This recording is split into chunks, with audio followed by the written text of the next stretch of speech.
Ayan, so galing po sila ng Marbel, South Cotabato, no? Sila ni Kuya. Si Kuya Luloy at saka ito si Kuya ano. Ano pangalan mo, Kuya? Ano pangalan mo? Cloyd. Roy? Cloyd. Ah, Cloyd. Kapatid kayo ni Kuya Eric Disto. Ayun. So nandito sila, no? Bumisita sila dito para kuhanin yung mga order nila ng mga dragon fruit post at saka pins concrete post, no? At naghahanap din sila ng tawag dito. Naghahanap din sila ng mga molder dito, decorative, hollow blocks at saka mga ano, itong maganda Kuya, mga decorative. Yan pinaka fast moving. Pinaka fast moving yung diamond at saka yung rabbit, dalawa. Asa sa hollow block decorative. Ayan yung diamond at saka yan. Yung rabbit. Yan pinaka fast moving sa mga ano natin. Ayan. Itong brakes.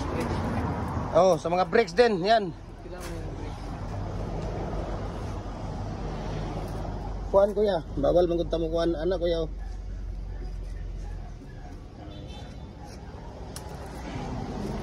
Kaya naka-video tayo. Ayan. Sila ni Kuya Cloyd Disto at saka si Kuya. Ano mga first name mo Kuya? First name mo? Nakalimut. Luloy ba? Ramon. Ramon. Si Kuya Ramon.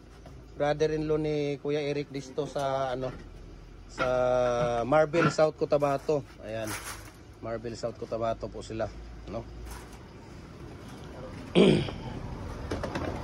Ayan sila dito. Dong, tawaga ko niya dong kung magbunlot ana.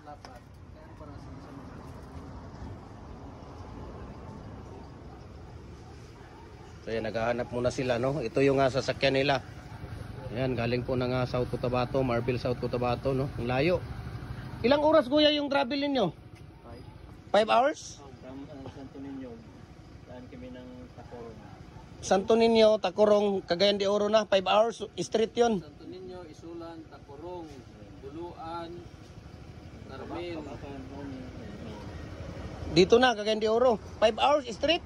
Grabe, mabilis ang takbo ninyo kasi 5 hours lang. 12 hours yan dyan eh.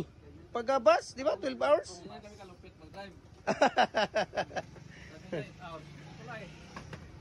12 hours yun. 12 hours yan pagkabas ang ano mo. Ayan, okay. So, thank you for coming ha. At nakarating kayo dito sa amin. At mamaya-maya, bunutin natin yung molder ninyo. Ayan, so God bless.